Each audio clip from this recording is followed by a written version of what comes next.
Speaking of his tour, his tour is one of the stops he's going on in his tour is in Chicago, and people are making a big deal about this.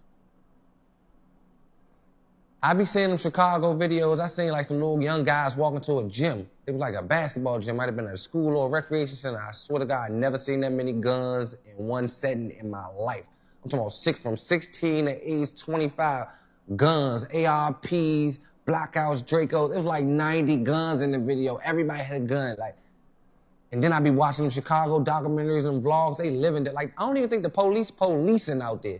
I think it's just civilians versus civilians. It's like, it's a whole different land. But if NBA YoungBoy was going to a club, like a hole in the wall, one of them little clubs, maybe it's a chance of something to happen. I just watched NBA YoungBoy in Jamaica. NBA YoungBoy is moving better than Donald Trump. He moved like the president, Air Force One around here. So, people did make a big deal about Big U being so old and still being active. It's a facade. He had the facade, he had the foundation, all the stuff behind the scenes, but Big U is so guilty right now. I ain't gonna say a letter. He's so guilty right now. I heard Big U was representing himself in court. Like, he is his own attorney. Yeah, I've heard the same thing. That's been the news coming out, that he's representing himself, and they're saying that the main reason why he wants to represent himself is so that he can get all of the paperwork, and that way he can read through everything himself rather than having to rely on the lawyer to give him the paperwork. Ain't he like a rolling 60?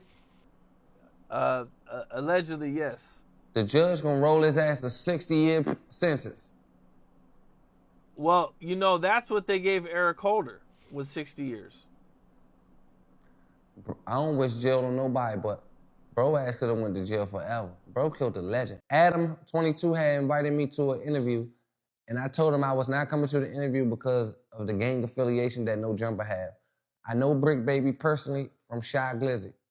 I used to hang with Bricc Baby back in the day. Like, I know him from Atlanta, Georgia. I don't know him from California.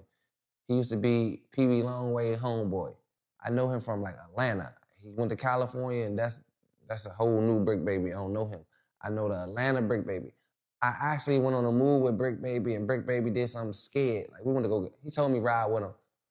I rode with him. We went to go get some lean. I didn't drink lean at the time. I'm just with him. He go get some lean from the guy. I guess him and the guy got to an altercation. I end up snatching the lean through the car window, keeping the lean. We end up driving off, going home. And as we go home and I get there with the lean, I get a lean to Bricc Baby. I don't drink lean at the time, but Bricc Baby had like 2 ounces of weed sitting around. I just took the weed from him. Like, I took his weed and I broke it down with Shy Glizzy. And Bricc Baby came back in the house with an attitude, looking for his weed. And Shy was kind of scared, so I gave Shy a zip and I took a zip. Shy ended up taking some out the zip, giving the zip back, and I told him I lost the other one, but he knew I had it. At the end of the day, I was his muscle on the move. What he was gonna do to me? Nothing. When I was back in them days, I had one job. Anything looked suspicious, get rid of it.